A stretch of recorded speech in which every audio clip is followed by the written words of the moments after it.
Alrighty, so we have Gina Mazany versus Priscila Cachoeira. Cachoeira coming off a 15-month layoff. She's got a 1 inch height advantage, but she gives up 3.5 inches in reach.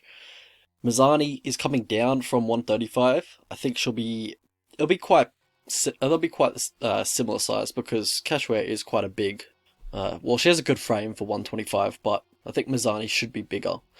And she did look good at her flyweight debut. She looked big. She looked strong as well. And she's got a good coach behind her, James Krause.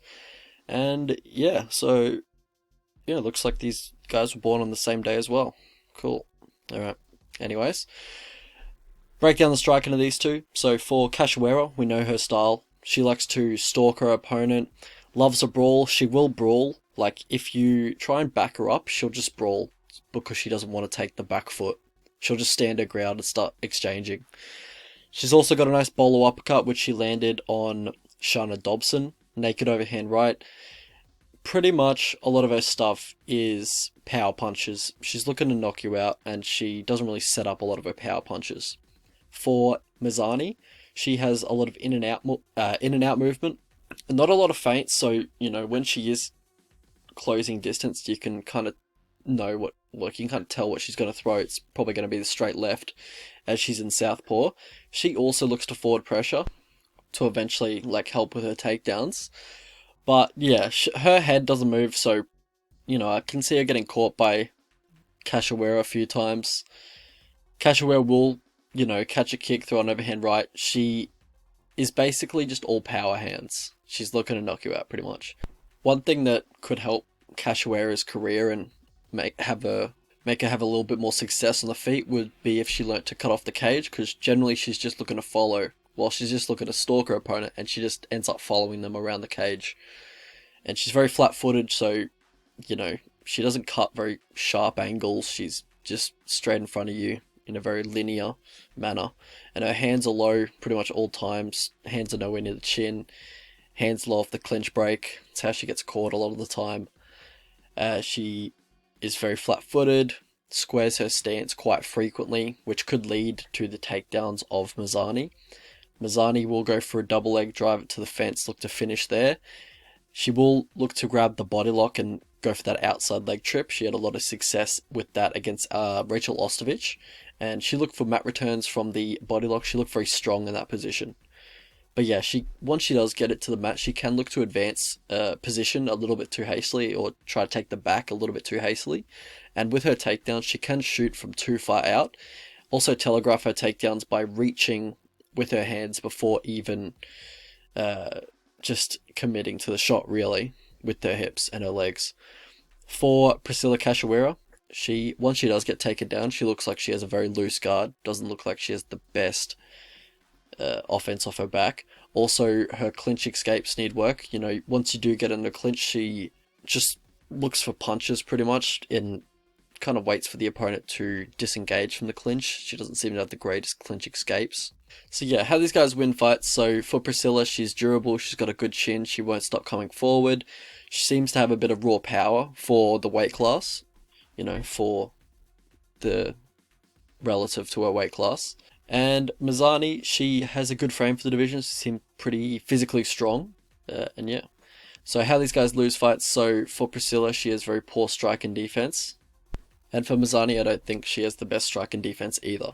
Alright, path to victory. So for Gina Mazany, look for that reactive double when she advances. Basically look to push her against the cage, look for takedowns from there.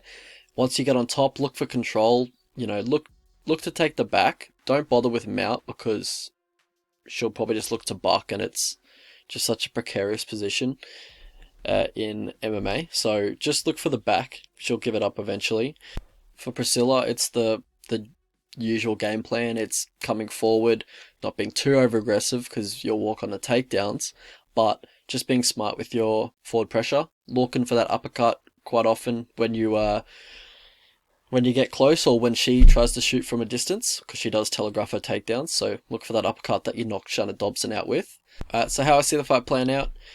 So Mazany, she's been using her wrestling a lot lately. I think Mazany should employ a wrestling heavy game plan here, just like she did in the early stages of the Avila fight, the Barney fight, and the Ostovich fights. So I think that's her path of least resistance. I think she could win on the feet too, but it could get ugly and she might get caught by one of the overhands of Cachoeira. I'm confident that James Krause will have, devised a good game plan for Mazany, and I bet it involves a lot of double legs that Priscila will be walking onto.